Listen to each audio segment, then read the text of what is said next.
otras cosillas un poquito más académicas y bueno, he escrito poco para no alargar demasiado. Además, me parece que lo más interesante es escuchar a los conferenciantes y sobre todo a las obras, estos montajes, que la única pena que tengo es no se haya decidido hacer esto como se ha venido haciendo con anterioridad en el auditorio, y todos arriba pues en forma de herradura y los actores en medio, pero en el escenario, con todos los medios técnicos y todo eso. Pero bueno, es lo que hay. A veces hay que aguantarse con este tipo de cosas.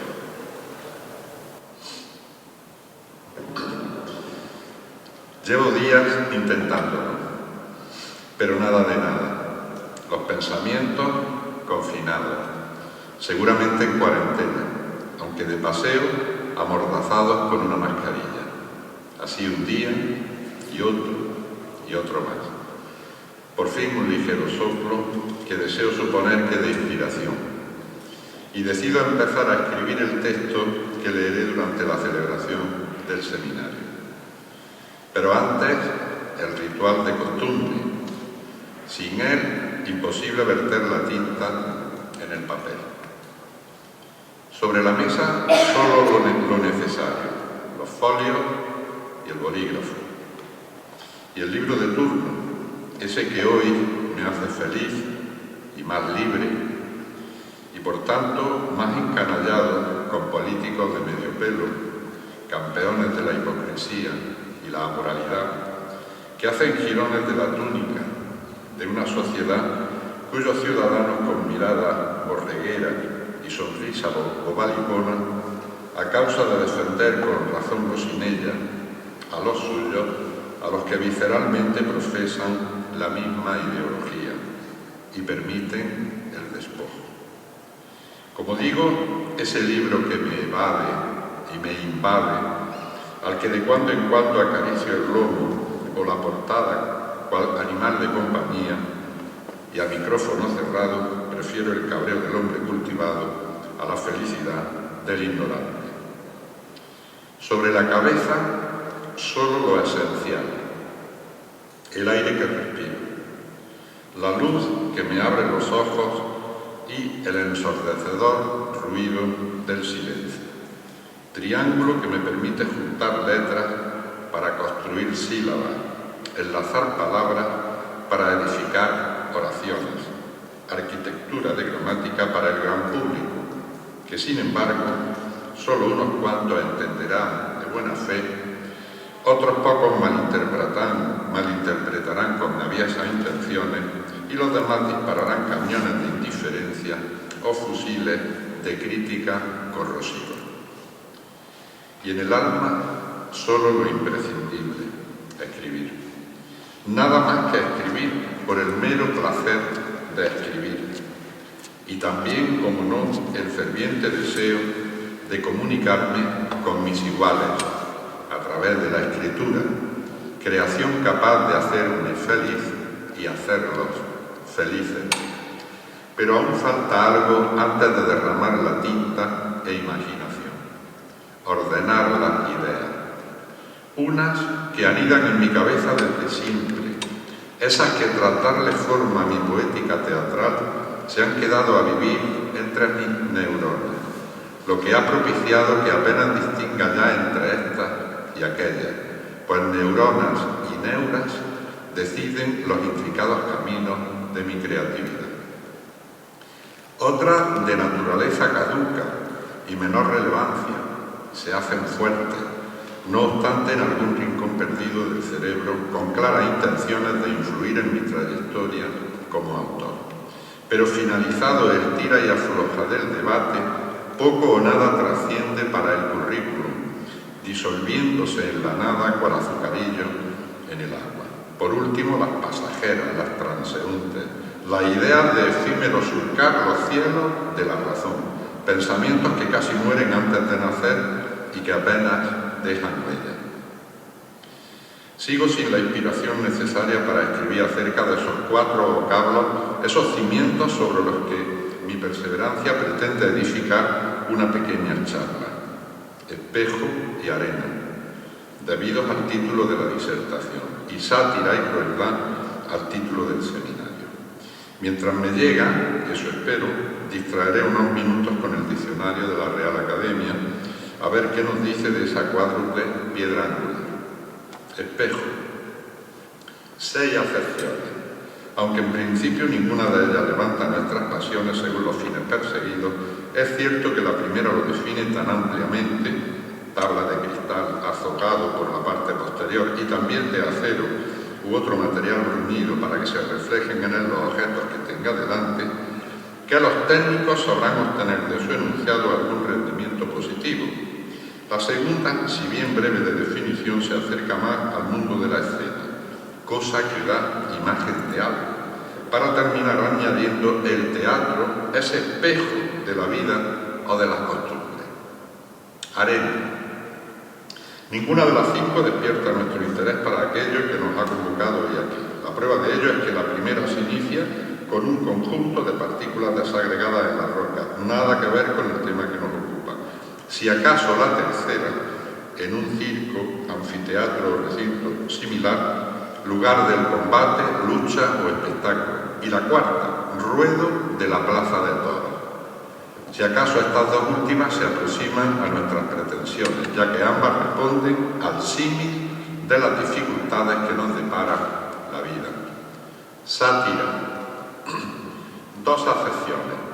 Composición en verso o prosa cuyo objeto es censurar o ridiculizar a alguien o algo, y discurso o dicho agudo, picante y mordaz dirigido a censurar o ridiculizar. No viene al caso ninguna de las 6 que aparecen como femenino de sátiro, hombre lascivo, seductor de menores, etc., por lo que no pasaremos bajo el dintel de esta puerta académica. Y crueldad. 2 acepciones también, inhumanidad, fiereza de ánimo e impiedad, y acción cruel e inhumana.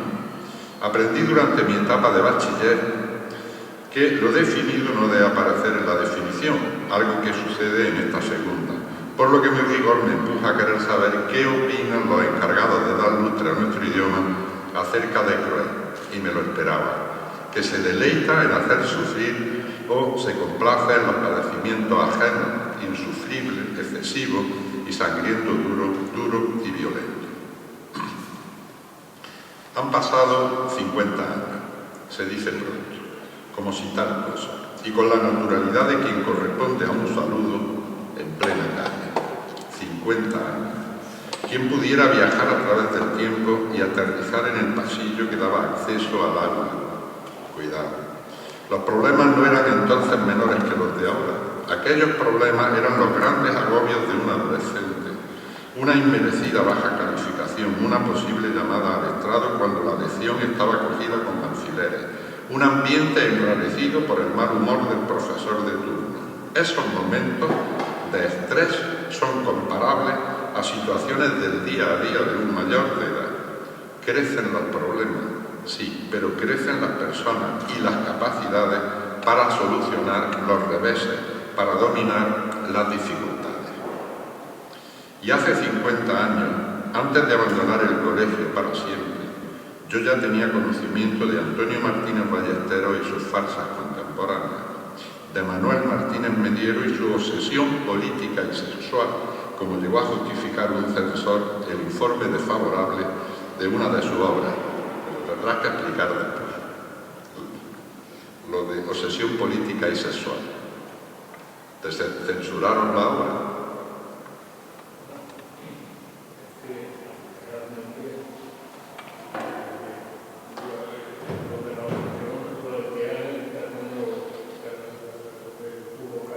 Sí, claro.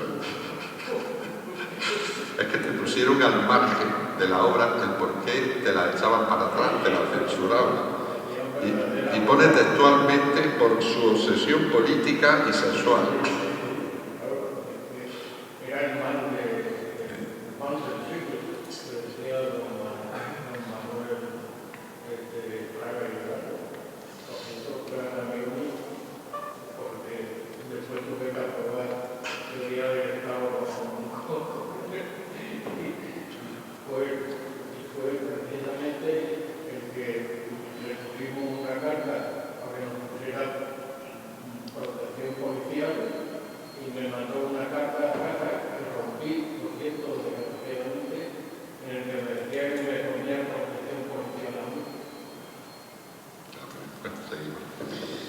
dicho que hace 50 años y antes de abandonar... La obsesión Sí. política bueno, la hemos visto en la cosa. Sí, está claro. Bueno, que de Antonio Martínez Ballester fue contemporánea, Manuel Martínez Mediero y la obsesión. De José Rival y su arriesgado posicionamiento de escribir contra el público y de esa nómina de dramaturgos comprometidos con unos valores humanos de talante y calado democrático, como la libertad, la igualdad, la justicia, la solidaridad, etc. Autores que el profesor norteamericano Warburg, con más buena fe que acierto, agrupó mediados de los años 60 de la pasada centuria, es lo que denominó el nuevo teatro español, nueva ola dramática española. Esos agobios, esas asfixias de antaño, son los agobios y las asfixias de hogaño. Los conflictos y los personajes de hace medio siglo son los conflictos y los personajes actuales. La sátira y la crueldad de entonces son la sátira y la crueldad de ahora, porque el ser humano no ha variado los comportamientos desde hace como mínimo 2500 años. Ahí está para su demostración Lisístrata.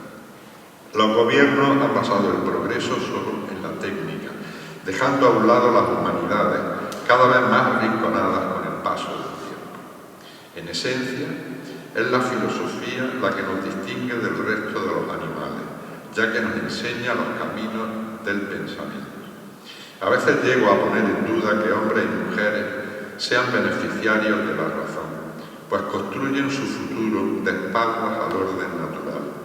Perros y gatos nos han cogido la delantera, pues actúan como lo que son, perros y gatos. Me miro al espejo, el mismo espejo al que se asoman los personajes de mi creación.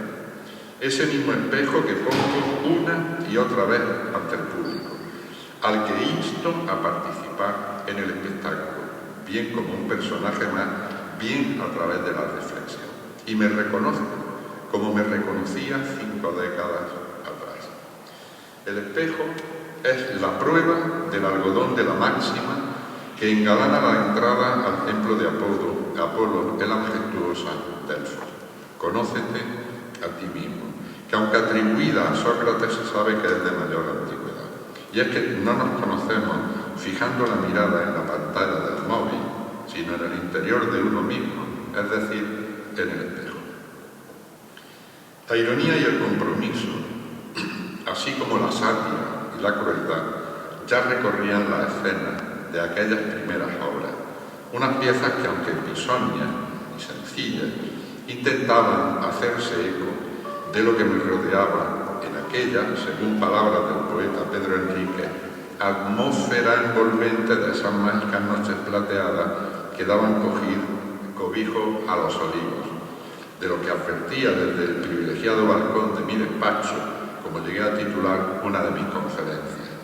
La misma inquietud que corría por mis venas me sigue persiguiendo unos cuantos años más tarde, y esas escenas dejan sitio al humor inteligente, como el profesor Antonio Sánchez Trigueros ha definido la ironía, al valor ético del autor que se arriesga a escribir contra el público, contra la rutina y la pereza mental de su tiempo, como José Rival se ha referido al compromiso, a los personajes ridículos, el caso de Romerito, a quien se refiere Adelardo Méndez Moya en estos términos: un estúpido redomado sin remedio, un cínico incongruente, un impresentable cretino y un amoral absoluto. ¿Cuántos retratados hay en esa definición? Y a la violencia gratuita, en cierta ocasión, la profesora Marie Claire Romero se interesó por las causas de la reiterada presencia de armas de fuego, preferentemente en mis pulgas dramáticas. Y para concluir, la arena, o para ser más exacto, bajo la arena. En uno de mis últimos artículos, fechado hace unos meses, reconocía que para dar a luz una de mis últimas obras, Federico en carne viva, había traspasado la alcantarilla de la imaginación, chapoteando bajo la arena, y había conocido las cloacas revolcándome al aire libre. Y todo ello de la mano de Federico García Lorca, viaje interior, catártico. Aseguraba también que las piezas surrealistas respondían a las exigencias del teatro bajo la arena, concepto lorquiano marcadamente utópico, y que en ese teatro tenía cabida su verdad, imposible de encajar no solo en el teatro al aire libre, que amparaba la apariencia, ni siquiera en su vida real, ahogada por el provincianismo de unos paisanos que no lo aceptaban como era. Para el poeta dramaturgo de Fontevaqueros, el teatro bajo la arena suponía un grito de libertad, una respuesta a la necesidad de transmitir al lector espectador sus sentimientos, sus pensamientos, en definitiva su yo, él mismo. Es decir, la entrada al teatro bajo la arena solo es factible a través del espejo, a través del conocimiento de sí mismo. Mucho habría que hablar del teatro bajo la arena, de los autores del nuevo teatro español, cuyos espejos no serían del agrado de un amplio sector del público, más dado a la diversión que a la reflexión, más amigo de las apariencias que de la cruda realidad. Doctores tiene la Iglesia teatral. Pues gracias, un poquito.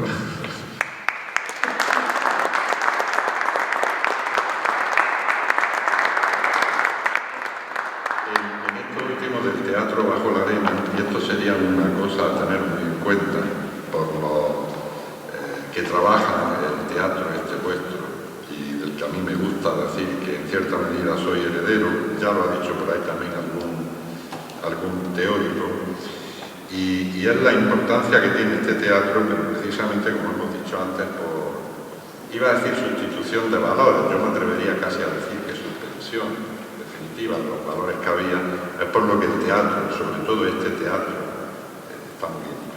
O sea que estoy de acuerdo con lo que tú dices.